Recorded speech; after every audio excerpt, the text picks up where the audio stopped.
Hello everyone, आज इस video का टॉपिक है डाइवर्सिटी, जिसमें हम देखेंगे रिलीजियस, कास्ट और ट्राइबल डाइवर्सिटी। टॉपिक पर चर्चा करने से पहले यदि आप बीएड के सिलेबस का हिंदी ट्रांसलेशन चाहते हैं या फिर कोर्स 1, 2, 3, 5, 10 और 9 के थ्योरी पार्ट्स के वीडियो चाहते हैं तो डिस्क्रिप्शन बॉक्स में उसके लिंक दिए हुए हैं। आप जाकर अपनी आवश्यकता अनुसार जो भी टॉपिक के वीडियो चाहते हैं उसे प्राप्त कर सकते हैं। इसके अतिरिक्त भी प्रीवियस ईयर के question, common topics of method paper, micro teaching, teaching skills, lesson plan कैसे बनाते हैं, एग्ज़ाम में आंसर कैसे लिखते हैं और पेडागोगी के प्रैक्टिकल एग्ज़ाम की तैयारी कैसे करें, एडमिशन प्रोसेस या फिर बीएड से संबंधित किसी भी तरह की जानकारी के वीडियो देखना चाहते हैं तो डिस्क्रिप्शन बॉक्स में प्लेलिस्ट में जाकर लिंक प्राप्त कर सकते हैं। कॉन्सेप्ट ऑफ डाइवर्सिटी, ये course 2 contemporary India and education के यूनिट 2 का टॉपिक है। इसके लिए मैंने पहले ही हिंदी में वीडियो बना दिया है, हिंदी के नोट्स का।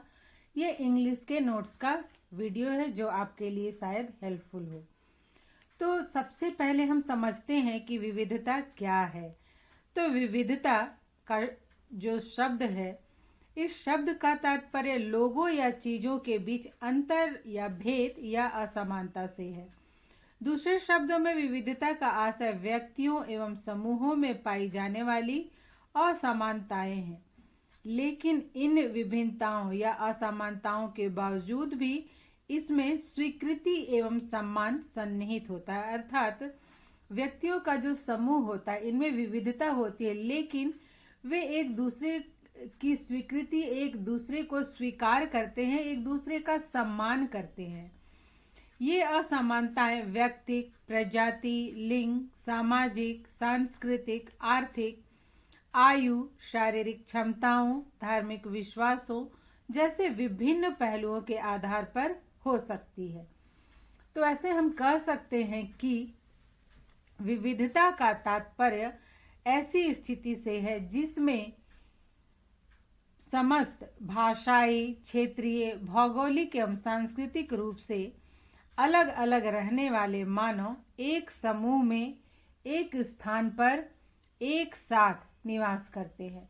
तो विविधता है विभिन्नता ही, लेकिन ये जो हमारे देश में विभिन्न प्रकार के लोग हैं, विभिन्न क्षेत्र हैं, सबकी संस्कृति अलग है, भाषाएं अलग है, रीति रिवाज अलग है। तो इस तरह से कई प्रकार की विविधताएं हैं हमारे देश में, लेकिन सभी एक साथ एक दूसरे को स्वीकार करते हुए रहते हैं, एक दूसरे का सम्मान करते हैं। अब हम सबसे पहले देखेंगे diversity on the basis of religion, धार्मिक आधार पर विविधता या धर्म के आधार पर विविधता। तो हम जानते हैं कि हमारे देश में विभिन्न धर्मों को मानने वाले लोग हैं।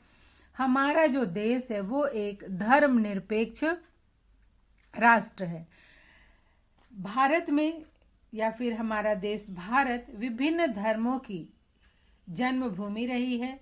मूलतः भारत 9 धर्मों का संगम स्थल रहा है, किंतु कालांतर में विभिन्न संस्कृतियों के लोगों के आगमन के परिणाम स्वरूप यहाँ अन्य धर्मों का भी प्रसार हुआ, जिससे कि धार्मिक विविधता और भी अधिक बढ़ती चली गई। विश्व के सभी प्रमुख धर्मों के अनुयायी हमारे देश में रहते हैं। 2011 की जो जनगणना है उसके आधार पर 25 अगस्त 2015 में धर्म आधारित जनगणना के प्रमुख आंकड़े प्रस्तुत किए गए। इसमें 6 प्रमुख धार्मिक समुदाय बताए गए हैं: हिंदू, मुस्लिम और ईसाई, सिख, बौद्ध, जैन। इसमें पारसी एवं अन्य को धर्म में नहीं बताया गया या फिर इन्हें नहीं बांटा गया। अब हम आगे देखते हैं कि जनगणना के अनुसार इनकी क्या संख्या रही है हमारे देश में। तो यहाँ आप इस टेबल में देख सकते हैं कि 1991 और 2001 और 2011 में हिंदू, इस्लाम, क्रिश्चियन, सिख, बुद्धिस्ट और जैन धर्म, पारसियन और अन्य धर्म को मानने वाले की लोगों की संख्या कितनी है हमारे देश की जनसंख्या में। अब हम सबसे पहले देखेंगे हिंदू धर्म या वैदिक धर्म या सनातन धर्म को। हिंदू धर्म या वैदिक धर्म विश्व का सबसे प्राचीन धर्म है और सबसे अधिक संख्या में इस धर्म को मानने वाले लोग इंडिया में रहते हैं, या फिर इंडिया की जनसंख्या में सबसे अधिक संख्या में लोग हिंदू धर्म को मानते हैं, हिंदू धर्म में विश्वास करते हैं। यह धर्म लगभग ईसा से 3000 वर्ष पूर्व आर्यों के साथ भारत आया था और कालांतर में जब भारत को हिंदुस्तान कहा जाने लगा तब आर्य धर्म को हिंदू धर्म कहा गया। सदियों पुराना यह धर्म वास्तव में असंख्य ऋषियों, मुनियों एवं तत्वदर्शियों के ज्ञान एवं अनुभूतियों का संचित कोश है। हिंदू प्रमुख रूप से शैव, वैष्णव और शाक्त में विभक्त हैं। शैव वो हैं जो कि शिव को मानते हैं, वैष्णव वे हैं जो कि विष्णु को मानते हैं और शाक्त वे हैं जो कि शक्ति को मानते हैं। तो और वैदिक धर्म में मुख्यतः जो महत्व है वो है कर्मयोग, ज्ञान योग और भक्ति मार्ग का। मतलब कि जो हिंदू धर्म है ये 3 मार्ग, इसमें 3 मार्गों का अनुसरण किया जाता है, ज्ञान मार्ग, भक्ति मार्ग और कर्म मार्ग का। इसमें भगवान शिव को सबसे प्रमुख माना जाता है। उन्हें ही संसार के कहिए संसार का प्रमुख देवता माना जाता है, उन्हें सबसे शक्तिशाली देव माना जाता है और शिव शक्ति की पूजा की जाती है। और यहाँ पर शक्ति को भी कई रूपों में पूजा जाता है, जैसे कि यहाँ जो शक्ति है उन्हें आदि शक्ति कहा जाता है और उनके कई रूप बताए गए हैं, 9 रूप बताए गए हैं। लोग अलग अलग रूप में अलग अलग नामों से अलग अलग स्थानों में उनकी उपासना करते हैं। तो और वैदिक धर्म जो है इसका मुख्य कहे तत्व है, इस धर्म में शुद्ध विचार, सत्य, अहिंसा, परोपकार, उत्तम आचरण को महत्व दिया गया है। तो ये वैदिक धर्म के मुख्य तत्व हैं। अब आइए हम देखते हैं इस्लाम धर्म को कि इस्लाम धर्म के मुख्य तत्व क्या हैं। इस्लाम धर्म के प्रवर्तक हजरत मोहम्मद साहब थे और भारतीय मुसलमान 2 संप्रदायों में बटे हैं, या हम कहें कि मुस्लिम संप्रदाय जो है वो 2 संप्रदायों में बटा हुआ है, शिया और सुन्नी। भारत के सुन्नी जो है वो हनीफी संप्रदाय को मानते हैं और जो मुस्लिम कानून के 4 संप्रदायों में से एक है। वहीं दक्षिण में मापिला संप्रदाय, लक्षद्वीप टापू में शफी संप्रदाय, गुजरात में सुन्नी संप्रदाय और सुन्नी मालकी संप्रदाय को मानते हैं, गुजरात के जो मुस्लिम हैं। शियाओं का अपना स्वयं का एक संप्रदाय है जो कि 12 इमामों में विभाजित है। इस धर्म में नेकी, धैर्य, अच्छाई, दूसरों का सम्मान, बड़ों का आदर, अल्लाह पर विश्वास पर विशेष बल दिया गया है। जैसे जो इस्लाम धर्म के भी मुख्य तत्व हैं, जो उपदेश हैं, वो सभी आप देखें कि हिंदू धर्म के भी उपदेशों से मिलते हैं। मतलब कि जो भी इस धर्म की मुख्य बातें हैं वो हिंदू धर्म की मुख्य बातों से, हिंदू धर्म के तत्वों से मिलती जुलती है। धर्म चाहे कोई भी हो वो हमें मानवता ही सिखाता है। हम जानते हैं कि परमात्मा जो है वो एक ही है, उन्हें अलग अलग रूपों में अलग अलग नाम से हम जानते हैं, उनकी पूजा करते हैं, उनकी आराधना करते हैं। जैसे मुस्लिम है कि वो अल्लाह पर विश्वास करते हैं और वो उनकी आराधना करते हैं, ये मूर्ति पूजा में विश्वास नहीं करते। रमज़ान का महीना इनके लिए बहुत ही पवित्र मंथ होता है। तो इस तरह से मुस्लिम धर्म में भी मानवता से संबंधित सारे उपदेश दिए गए हैं। अब आइए हम देखते हैं क्रिश्चियनिटी को। तो क्रिश्चियनिटी ईसाई धर्म के संस्थापक सभी जानते हैं कि जीसस क्राइस्ट थे, जो कि यहूदी जाति के थे। ईसाई धर्म यहूदी धर्म का ही परिष्कृत रूप है। पूरे विश्व सहित भारत के ईसाई कैथोलिक और प्रोटेस्टेंट में दो भागों में विभक्त हैं। अब जैसे जो ईसाई धर्म के उपदेश है, आप यहाँ देखिए कि love and God, human equality, the kind people are blessed are those, importance of charity. तो इस तरह से हाँ, जो ईसाई धर्म में भी उपदेश दिए गए हैं वो मानवता से ही संबंधित हैं।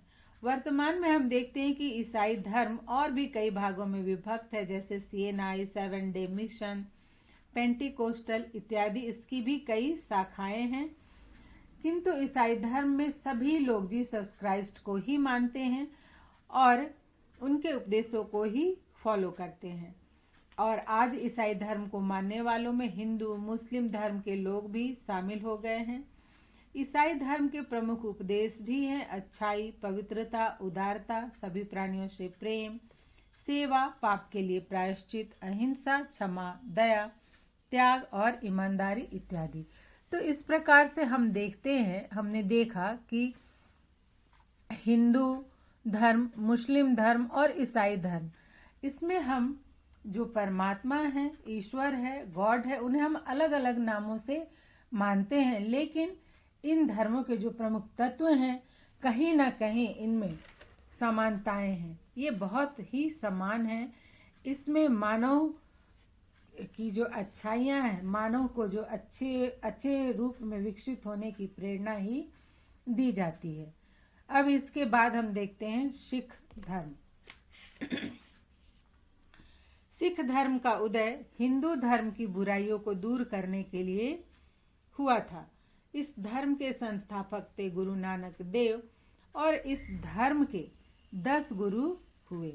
आप यहाँ देख सकते हैं उन 10 गुरुओं के नाम लिखे हुए हैं और उनका समय कब से कब तक है वो भी दिया हुआ है। दशम गुरु जो गुरु गोविंद सिंह जी थे, इन्होंने सिखों के 5 कक्कार कंघा, केश, कच्छा, कृपाण और कड़ा प्रचलित किए थे। इनका धार्मिक ग्रंथ है गुरु ग्रंथ साहिब, जिसमें 10 गुरुओं के उपदेश संकलित है। आइए देखते हैं सिख धर्म के क्या संदेश हैं।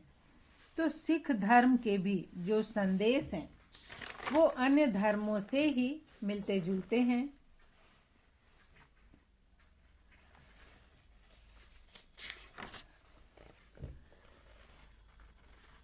सिख धर्म में एकेश्वरवाद, प्राणी मात्र से प्रेम, दया, करुणा, उदारता, सत्संग और सभी धर्मों का सम्मान तथा सेवा भाव को बहुत ही अधिक महत्व दिया गया है।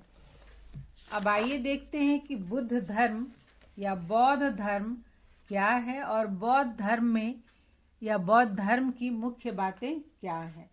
तो बौद्ध धर्म के प्रवर्तक, जैसा कि सभी जानते हैं, महात्मा बुद्ध, गौतम बुद्ध थे, जिनका नाम पहले सिद्धार्थ था।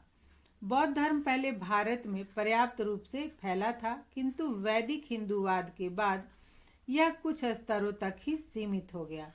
अंबेडकर ने इसे पुनः जागृत किया और माहर जाति विशेष रूप से इस धर्म के अनुयायी हैं। बाद में बौद्ध धर्म 2 भागों में विभक्त हो गया, हीनयान व महायान। बुद्ध ने जो उपदेश दिए हैं बौद्ध धर्म में, उन उपदेशों में महत्वपूर्ण है सत्य, अहिंसा, कर्तव्य पालन, प्रेम, परोपकार, नैतिकता, सेवा, ब्रह्मचर्य, दान एवं समानता इत्यादि।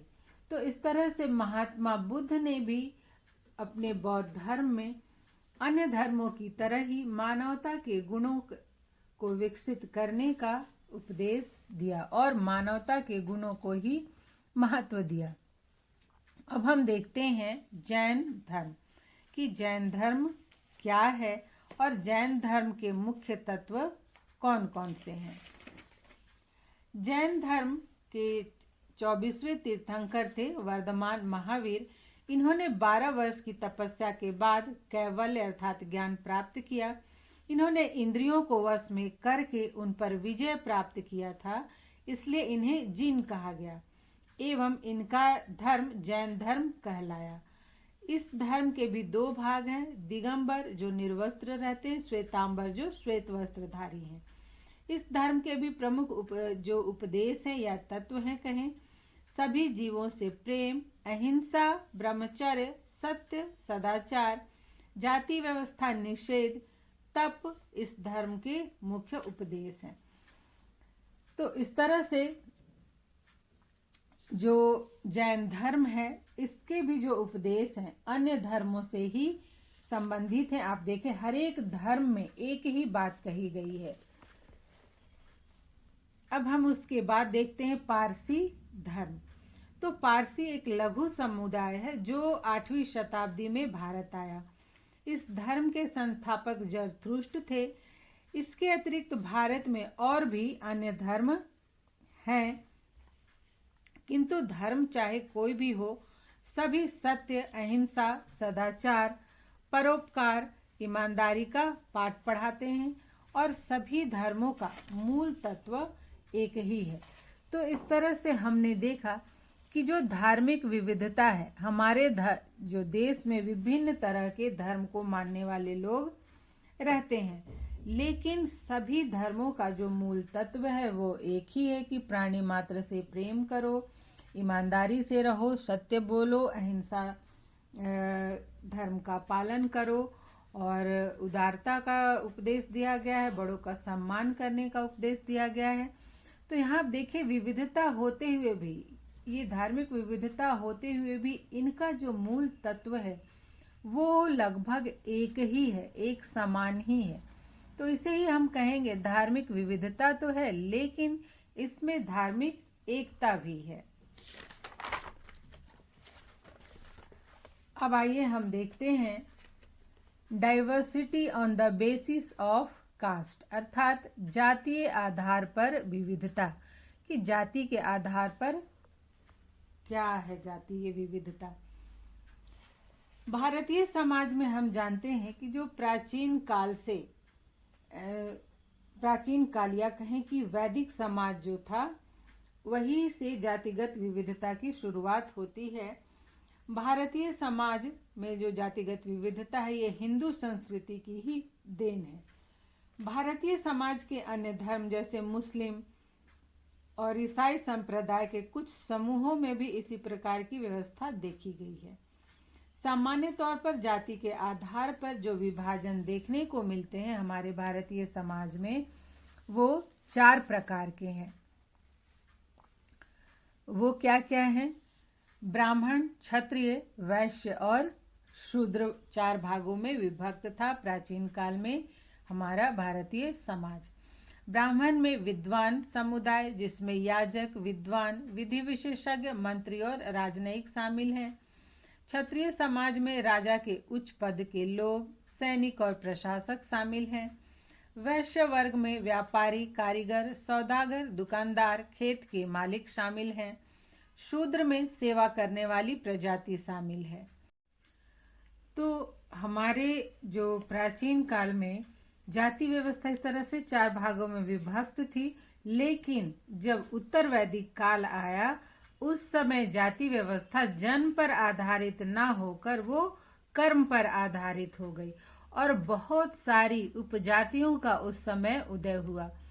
जैसा कि आप देख सकते हैं बनिया, जाट, सुनार, लोहार, कंसार, फिर पटवा, बंकर, फेरिया इत्यादि बहुत सारी उपजातियां बन गई। अब जो जिस प्रकार के कार्य करता था वो उसी जाति का सदस्य माना जाने लगा, जाति कर्म पर आधारित हो गई। और हमारा जो भारतीय समाज जिसमें कि 4 प्रमुख जातियों को स्थान दिया गया था, ये बहुत सारी जातियों और उपजातियों में विभक्त हो गया। हालांकि यह जो जाति व्यवस्था है यह हमारी सांस्कृतिक एकता की भावना को आघात पहुंचाती है, सामाजिक एकता की भावना को आघात पहुंचाती है। आज आप देखेंगे कि चाहे वो ब्राह्मण हो या फिर क्षत्रिय हो, या फिर वैश्य हो, या फिर शूद्र हो, शूद्र जाति के लोग हो। इनमें कई तरह की जातियां एवं उपजातियां बन चुकी हुई है। तो हालांकि एक तरह से हम देखें तो व्यावसायिक आधार पर या फिर कर्मों के आधार पर या लोगों की दैनिक आवश्यकताओं के आधार पर ये कास्ट व्यवस्था सही है कि हर लोग अलग अलग तरह के कार्य करते हैं, जिससे कि समाज के हर एक वर्ग के हर एक तरह की आवश्यकताएं पूरी होती है। क्योंकि अगर सारा वर्ग एक ही तरह का कार्य करे तो फिर जो दूसरे कार्य हैं वो कौन करेगा। लेकिन ये जाति व्यवस्था हमारी समाज की सांस्कृतिक एकता के लिए बहुत ही घातक है। अब आइए हम देखते हैं ट्राइबल डाइवर्सिटी कि जनजातीय समाज में विविधता क्या है। तो जनजातीय विविधता से पहले, उसे समझने से पहले हम समझते हैं कि जनजातीय किसे कहते हैं। तो भारत के संविधान के अनुच्छेद 366(25) में अनुसूचित जनजातियों का उल्लेख है। इसके अनुसार वे समुदाय जो संविधान के अनुच्छेद 342 के अनुसार अनुसूचित हैं वही जनजातियां हैं। केवल अनुच्छेद 342 में वर्णित समुदाय ही जनजाति कहलाते हैं। भारतीय संविधान में इनकी संख्या 216 बताई गई है। इनके बीच भी भाषा सांस्कृतिक विविधता पाई जाती है। इनकी भी भाषाएं अलग अलग है, वेशभूषा, बोलियां, संस्कृति अलग अलग है। तो जो जनजातियां हैं, इन जनजातियों को संपूर्ण भारत में 4 क्षेत्रों में बांटा जा सकता है, या फिर जनजातियों की दृष्टि से इन्हें 4 क्षेत्र में बांटा जा सकता है। जैसे नंबर 1 है हिमालय का क्षेत्र, और 2 है मध्य भारत का क्षेत्र, 3 है पश्चिमी भारत का क्षेत्र जिसमें द्वीपीय क्षेत्र आते हैं, और 4th है दक्षिण भारत का क्षेत्र। तो ये जो जनजातियां हैं, इनमें कुछ जनजातियां जनसंख्या की दृष्टि से बहुत ही बड़ी होती हैं, जैसे कि गोंड, मुंडा, भील तथा संथाल। वहीं दूसरी ओर कुछ जनजातियां जनसंख्या की दृष्टि से इतनी छोटी होती हैं कि उसकी गणना 100 व्यक्तियों से अधिक नहीं है, जैसे ओंग, टोटो इत्यादि। इन सभी जनजातियों का जो सामाजिक संगठन है, इसमें भी अंतर पाया जाता है। जैसे सामाजिक संगठन की दृष्टि से भी कुछ जनजातियां जटिल सामाजिक संगठन रखती हैं तथा कई उपभागों में विभाजित हैं। वहीं इसके विपरीत कुछ जनजातियां का सामाजिक संगठन अव्यक्त या सरल है, या तो कि उनका सामाजिक संगठन स्पष्ट नहीं है या फिर बहुत ही आसान है।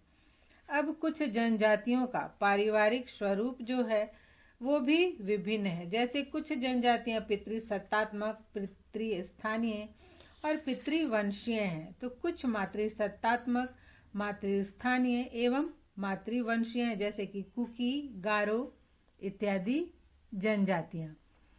तो इस तरह से इन जनजातियों का जो पारिवारिक स्वरूप है वो भी अलग अलग है। तो इनमें जो सामाजिक सांस्कृतिक विविधताएं हैं, सामाजिक संगठनों में विविधता है, इनकी संस्कृतियों में विविधता है, इनकी जो अर्थव्यवस्था है उसमें भी विविधता पाई जाती है।